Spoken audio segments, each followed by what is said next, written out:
मैंने ये कहीं नहीं कहा कि मैं फिल्म प्रमोशन करने के पैसे नहीं लेता। मैं फिल्म प्रमोशन करने के ऑफ कोर्स पैसे लेता हूं, मैं फ्री में नहीं करता। बट इन सारी फिल्मों का आप देखेंगे, इनमें से किसी भी फिल्म का, जिन फिल्मों का हमने प्रमोशन किया है, मैंने उसका रिव्यू नहीं किया है। तो प्रमोशन और रिव्यू दो अलग अलग चीजें हैं। इसका मतलब ये नहीं कि अगर हम एक फिल्म का प्रमोशन करते हैं तो उसका रिव्यू हम अच्छा देंगे। रिव्यू हम वही देंगे जो रिव्यू है। आप अंदाजा लगा सकते हैं कि जिनके मैंने 10-15 लाख रुपए प्रमोशन के लिए, मैंने उन फिल्मों का रिव्यू ही नहीं किया। छोड़ दीजिए 1 और 2 और 10 स्टार की तो बात ही छोड़ दीजिए, मैंने उनका रिव्यू ही नहीं किया क्योंकि वो मेरे रिव्यू की कैटेगरी में नहीं आती थी। तो ये क्लियर हो गया कि मैं पैसे लेता हूं, मैं फ्री में प्रमोशन नहीं करता। तो अगर वो ये अगर मैं उनकी बात मान भी लूं, मैं कह रहा हूं, मैं कुमार मंगल जी की और अजय देवगन की बात मान भी लूं कि भाई मुझे करण जौहर ने प्रमोशन के लिए पैसे दिए हैं, तो मैं तो प्रमोशन करता ही पैसे लेकर हूं। तो आपको लगता है कि ए दिल है जैसी मुश्किल पिक्चर, बड़े बैनर की फिल्म जो है एक आपके पास प्रमोट कराने के लिए आई? अब मैं आपको बता दूं, अब उसका रिप्लाई मैं आपको कर दूं। अगर आप लोगों को याद है, जब बॉम्बे वेलवेट आ रही थी तो मैंने एक मैसेज दिखाया था। मैंने ये कहा था कि करण जौहर ने मुझे 25 लाख ऑफर किए हैं। यानी मैं करण जौहर को परेशान कर रहा था और करण जौहर ने मुझे कुछ भी ऑफर नहीं किया था। हकीकत तो सच ये है कि मुझे कोई पैसा ऑफर नहीं किया था। करण जौहर से मुझे याद है, जब किसी पत्रकार ने पूछा कि क्या ये सच है कि आपने कमाल खान को मैसेज भेजा था कि 25 लाख रुपए आपने ऑफर किए, करण जौहर साहब ने सिर्फ एक रिप्लाई दिया था, ये कहा था कि क्या आपको लगता है कि मैं ये मैसेज भेजूंगा? और उन्होंने, रिपोर्टर ने कहा कि नहीं, तो उन्होंने कहा कि बात खत्म हो गई। बस मेरा यही रिप्लाई था। तो मेरा कहने का मतलब ये है कि करण जौहर मुझे 25 लाख रुपए क्यों देगा भाई? और मैं तो करण सर, अब तो सब कह रहे हैं कि आपने दे दिया, भाई 25 लाख भेज ही दो।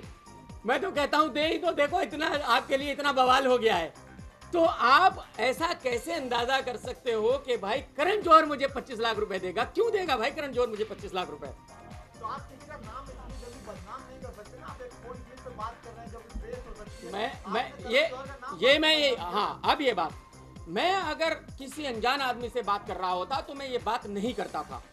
बट क्योंकि मैं एक क्लोज फ्रेंड से बात कर रहा था, तो मुझे 100% ये यकीन था कि ऐसा कभी हो ही नहीं सकता कि भाई जिस आदमी के साथ मैंने 2-2 फिल्में प्रोड्यूस की हो, वो आदमी मेरी रिकॉर्डिंग करेगा और खाली अपने बेनिफिट के लिए या अपनी फिल्म की पब्लिसिटी के लिए उसको एक मुद्दा बनाएगा और मीडिया में देगा।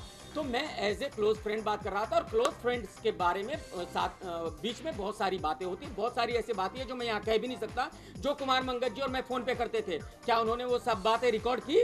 अगर रिकॉर्ड की है तो उनको बोलिए कि वो दिखाए कि क्या क्या। अगर आपने शिवाय ट्रेलर की तारीफ की थी, तो क्यों आपने हिम्मत वाला पार्ट 2 लिखा? हाँ, अब आपने ये भी लिखा कि अब बर्बाद होने से कोई नहीं, बॉम्बे ये, वेलवेट बनेगी। हाँ, ये भी मैं वो क्लियर करता हूँ, ये भी वेलवेट बनेगी। आपकी क्रेडिबिलिटी का शक होगा। ये भी क्लियर करता हूँ। मेरे दोस्त आपके फैंस हैं, उनको मेरे दोस्त ये भी क्लियर करता हूँ। नंबर 1, जब शिवाय का ट्रेलर आया मुझे बहुत अच्छा लगा और मैंने कहा कि इट्स वेरी गुड, बहुत बढ़िया, बात खत्म। जब सेकंड आया तो मैंने कहा कि ये मुझे हिम्मत वाला 2 लग रही है। ये तो मैं डिसाइड करूंगा, तू थोड़ा डिसाइड करेगा किस एंगल से। नहीं, ये तू डिसाइड नहीं करेगा बेटा, ये मैं डिसाइड करूंगा। क्रिटिक मैं हूं, ये मैं बताऊंगा कि क्यों और क्यों नहीं, ये तेरा काम नहीं है। नहीं, ये रीजन नहीं बता सकता ना, रीजन कैसे पूछ लोगे तुम? क्रिटिक मैं हूं ना। एनीवे, चलिए, तो मैंने ये कहा, अरे भाई अंदर आने दो ना यार, क्या प्रॉब्लम भाई, अंदर आ जाओ यार, थोड़ा मैंने बोला था पीछे इधर आ जाओ यार, क्यों बाहर खड़े लोगों को ये कर रहे हो यार? आ जाने दो भाई अंदर सबको यार, अंदर आप खड़े होके इधर आ जाओ यार, थोड़ा सा प्लीज यार, अंदर आ जाने दो सबको भाई, थोड़ा आप उधर आ जाओ ना, उधर आ जाओ प्लीज, थोड़ा उधर आ जाओ यार, ऐसा मत करो भाई, आप ही के साथ ही है सब लोग, हटा दो। हाँ, ओके, हाँ सुनिए,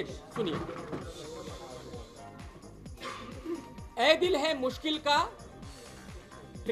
टीजर आया, ट्रेलर भी नहीं टीजर आया, मुझे अच्छा लगा, तो मैंने कहा कि इट्स वेरी गुड। आप मुझे ये बताइए, जब अगर करण जौहर से मेरी दुश्मनी भी है, करण जौहर से मेरा वास्ता भी नहीं है, अगर उसका टीजर अच्छा है तो मैं उस फिल्म को क्यों खराब कहूँ? सिर्फ इसलिए कि कुमार मंगत जी और अजय देवगन जी चाहते हैं, उनको खुश करने के लिए मैं किसी और की फिल्म को बर्बाद करूँ? क्यों करूँ भाई?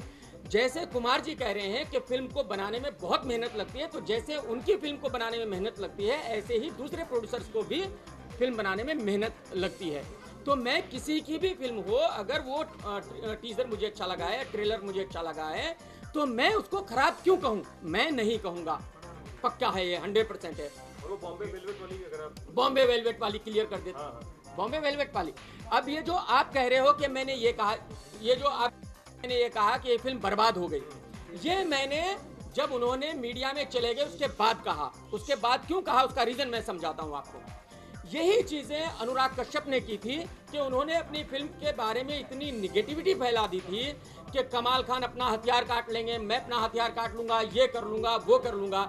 मैंने कुमार मंगत जी को यही मैसेज भेजा और यही मेरा मतलब था उस ट्वीट से कि भाई साहब, आप खुद अपनी फिल्म के बारे में इतनी निगेटिविटी फैला रहे हो कि अब आपकी फिल्म फ्लॉप होने के पूरे चांस है।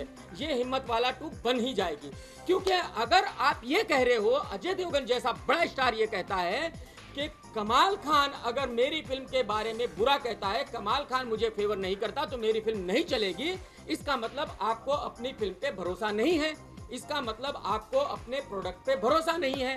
तो मेरे लिए तो बड़ी खुशी की बात है कि करण जौहर जैसा स्टार भी आज डरता है और कहता है कि यार, अगर केआरके ने बुरा कहा तो मेरी फिल्म को फ्लॉप होने से कोई नहीं बचा सकता। Sir, thank you very much sir, बहुत बहुत शुक्रिया सर आपका। सॉरी अजय देवगन साहब, बहुत बहुत शुक्रिया आपका कि आपने ये कहा कि अगर मैं आपकी फिल्म के बारे में बुरा कहूंगा तो आपकी फिल्म को फ्लॉप होने से कोई नहीं बचा सकता। सर, शुक्रिया सर।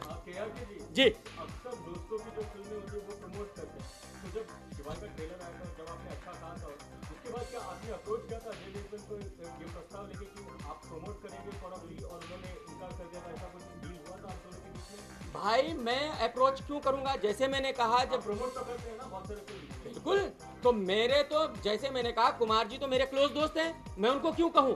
अगर उनको चाहिए, वो रोज आना मेरी बात होती है, तो वो कहेंगे मुझे कि मेरी फिल्म प्रमोट करो, और वो तो कह ही रहे थे। जैसे मैंने कहा कि पहले भी कम से कम 10 दफा उन्होंने इस बात के लिए फोन किया, और उन्होंने कहा प्रमोट करने के लिए। मैं यही कह रहा हूँ, उन्होंने 10 बार फोन किया, उन्होंने कहा भाई आपकी फिल्म है, देख लीजिएगा, जरा सब कुछ पॉजिटिव ही बोलिएगा, जरा करण जौहर की फिल्म को के बारे में बुरा कह दीजिएगा।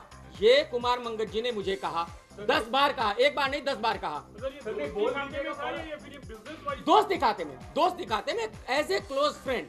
पर आपको शायद ऐसा पसंद नहीं आया होगा कि वो फ्री में क्यों काम करवाना चाह रहे हैं, आपको ऐसा लगता है प्रमोशन करें, हाँ वो ईगो प्रॉब्लम शायद आ जाए।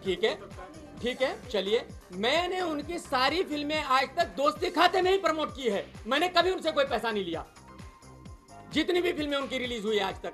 अब इसी के आपने अच्छा हुआ याद दिलाया, जब एक्शन जैक्शन रिलीज हुई, कुमार जी ने मुझे जो शायद मेरे ख्याल में एक दिन पहले फिल्म दिखाई थी, और फिल्म जब उन्होंने कहा, पूछा कि फिल्म कैसी है, मैंने उनको कहा कि बहुत ही खराब फिल्म है। उन्होंने कहा भाई देख लेना, आप कैसे भी बस रिव्यू ऐसा दे देना कि बुरा मत कहना, और वो रिव्यू आप भी आज भी आप उठा के देख लीजिएगा।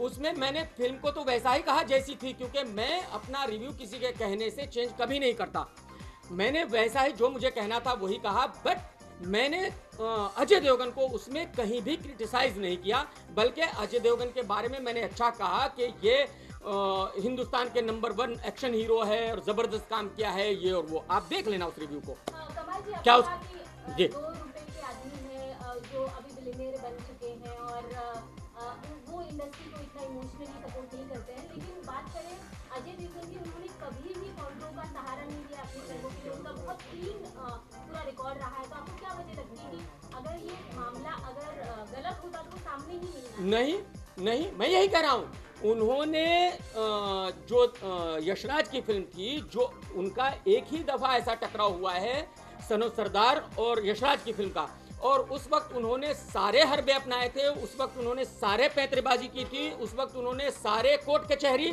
छान मारे थे। तो वो जो उन्होंने उस वक्त किया था, वो चाह रहे हैं कि इस बार भी वो वैसा ही करें